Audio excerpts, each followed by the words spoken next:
Ever wonder what really gives a carbon credit its value? I mean, what makes it a real, solid tool for climate action, and not just some promise on a piece of paper? Well, it all comes down to the blueprint. And today, we're going to tear down the single most important document in the entire carbon market, the one that gives a carbon credit its fundamental worth. So this is the million-dollar question, right? The entire voluntary carbon market, the VCM, has to answer this every single day. When a company buys a credit to offset its emissions, how can they be absolutely sure it stands for a genuine 1-ton reduction of CO2 that wouldn't have happened otherwise?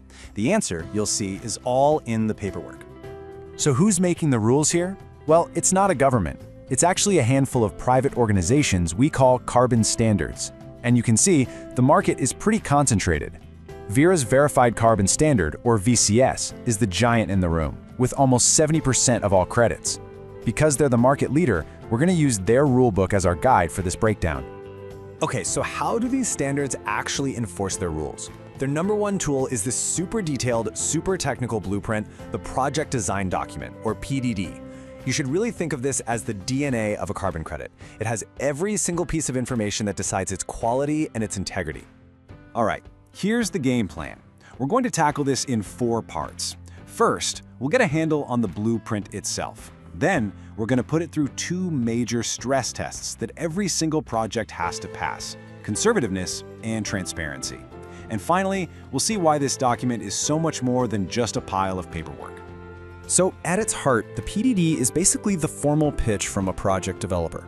It's their massive, comprehensive case for why their project, whether it's saving a forest or building a wind farm, should be allowed to earn carbon credits. And a developer can't just wing it. They can't just make up their own rules. They have to follow a really strict global framework. Verra's VCS standard, for example, is actually built on core requirements from the International Organization for Standardization, ISO. So what that means is the PDD is grounded in internationally recognized principles for accounting for greenhouse gases.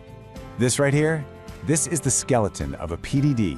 According to the VCS standard, every developer has to get into exhaustive detail in these 5 key areas. They've got to describe the project, figure out what would have happened without it, prove the project is actually additional, calculate the emission reductions, and then, and this is huge, lay out a rock-solid plan to monitor everything. And that brings us to the first critical test every PDD has to pass. Is it conservative? Now, in the world of carbon credits, being an optimist is a bad thing. You have to err on the side of caution. This is a core principle written right into the VCS standard. The whole goal is to avoid overcrediting, no matter what.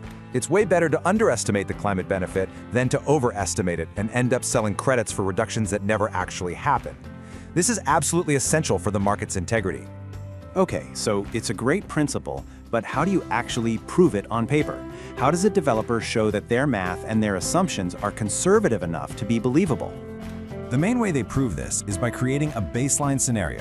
A PDD has to paint this incredibly detailed, evidence-backed picture of a world that doesn't exist, the business-as-usual path, where the project was never built.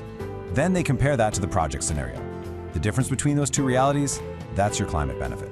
So if you were an auditor looking at a Verra PDD, you would flip straight to these 2 sections. Section 3.13 is where they lay out and justify that whole baseline idea, and Section 3.14 is where the developer has to prove the single most important and maybe most controversial concept in the whole carbon market.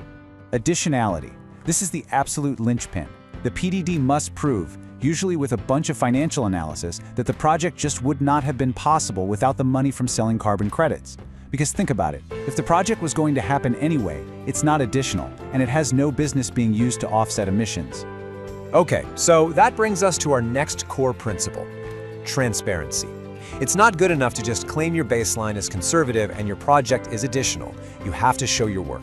Make everything open to public and expert scrutiny. And again, let's just go straight to the rulebook.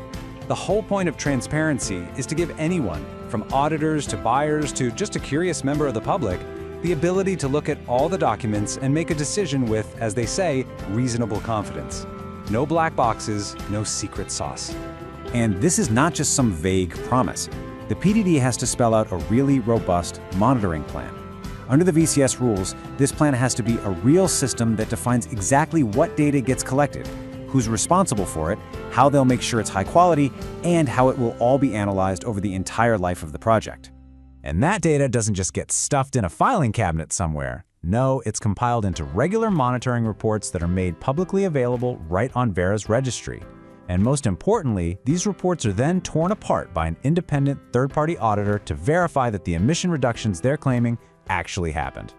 You know, transparency goes beyond just data and spreadsheets. It's about people.